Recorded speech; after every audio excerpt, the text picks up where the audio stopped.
The New York Giants just made a great move look even better. Let's talk about it. My name is Paul. This is Big Apple Sports. Tune in every day for the latest news, insights, and analysis. If you're a fan of Giants football, this is the channel for you, so don't miss out. Take just a quick second, hit the subscribe button, maybe even hit the like button. Got a lot more Giants content coming. You don't want to miss out, and I think things are about to be a lot more fun for the New York football Giants. I'm not promising a lot of wins, but with Jackson Dart and Cam Skattebo and Andrew Thomas with a little more protection in the receivers, I think we're at least going to have some enjoyable football to watch. And that has not been the case in quite some time in New York. Let's talk about how this great move is getting even better. And that the great move is, of course, Jackson Dart being named the starter.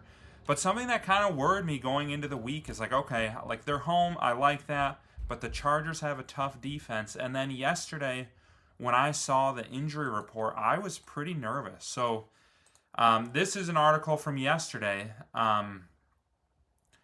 Malik Nabers missed practice. So did Theo Johnson. All he said, a lot of times, especially guys like Nabers who don't really need the practice, they're already great players, that will get a rest day and they'll be like, no, I'm fine, just needed a rest day, I'll be good. But when asked if he was going to play, he said, I'll see. Decisions will be made closer to the game. And that had me a little worried. You don't want your rookie QB in his first ever game to be out with his top weapon. And then same thing with Theo Johnson. I know he's not the Giants' most important weapon, but he is an important one and can be hopefully kind of like a security blanket for Jackson Dart. And I think the offense will work really well if they can, have the quick passing game going with you got Nabers and Wan'Dale catching quick screens. And then maybe you hit Theo Johnson up the seam. You want Jackson Dart to have his full array of weapons. And then now, today, the great news that makes the move to start Jackson Dart feel like the right one at the right time is Malik Nabers was a limited participant in practice today. So was Theo Johnson. And it's just good to see that they're returning to practice. Not only because it's probably likely now that they're both going to play on Sunday, but also this practice time is really important. A lot of times I feel in the NFL, the smart move is to either sit your rookie QB almost the entire season or to decide you're going to start them from week one. Because what can happen for a lot of times with a guy like Jackson Dart is the whole preseason he's getting reps with the number 2 guys, the scout team, the number 3 guys, and he's not really building that rapport and getting a feel for the way Malik Nabers moves, and same with Slayton and Wan'Dale. He hasn't had as many reps with the ones as you would like.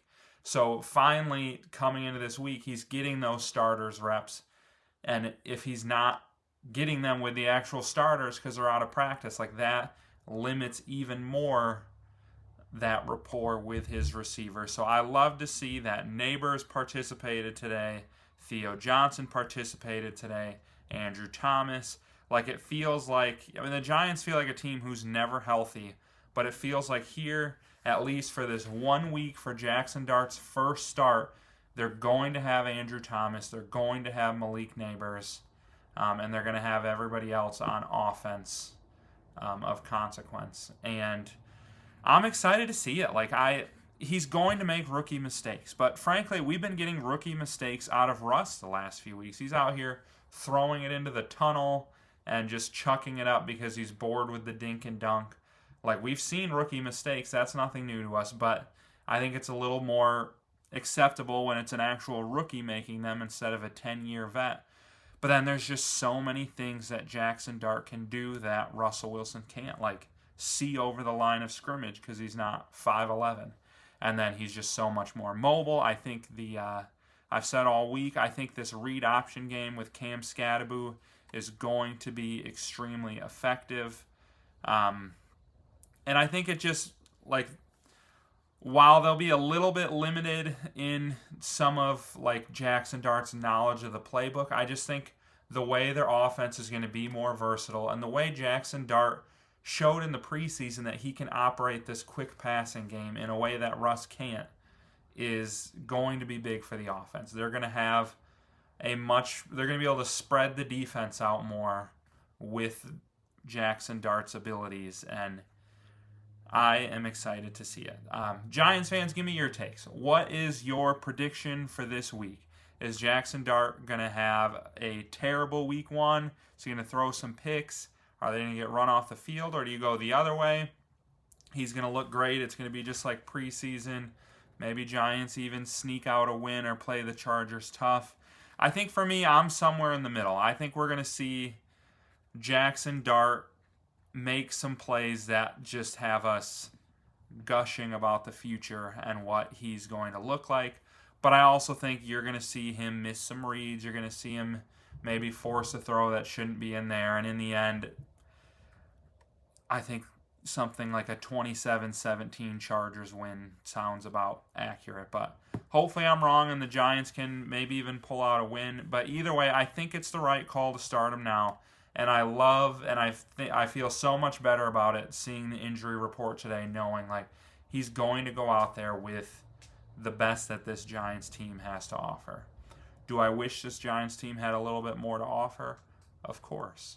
But I mean, this is a good receiving group, and with Andrew Thomas out there, the O-line is passable. And honestly, I think there's reason to believe they could even become a decent unit as this. Like, I want to see Marcus Bowe in there as a starter. Like, we've seen him at left tackle. Obviously, if Andrew Thomas is healthy, he's not going to be there, but he played guard in the NFL or in college. He played right tackle in college. I think at some point this season you got to give him a chance to start somewhere too, and maybe this offensive line can begin to become kind of a strength. But then just looking forward at their next couple games, like hopefully they look good this week, and the big thing is to stay healthy because they have couldn't be a better spot for Dart to make his second start next week against just a putrid Saints team. And then if you didn't catch my video from yesterday, I will post it at the end here. Great news. I feel bad cheering on an injury, but the Eagles are going to be without arguably their best edge rusher, Nolan Smith, plus one of their cornerbacks, and they both were placed on IR, so they're going to be out for both of these Eagles-Giants games. And so I really think the Broncos and the Chargers are the two tough defenses that Jackson Dart's going to have to play in these next 6 weeks. And Eagles, Saints, 49ers without Bosa, the Bears, those are all going to be really good matchups for Jackson Dart, and I'm excited to see what he can do. So Giants fans, give me your takes, give me your predictions, and then don't forget, please just like and subscribe on the way out. It does me a huge solid. And I'll catch you with some more Giants content tomorrow.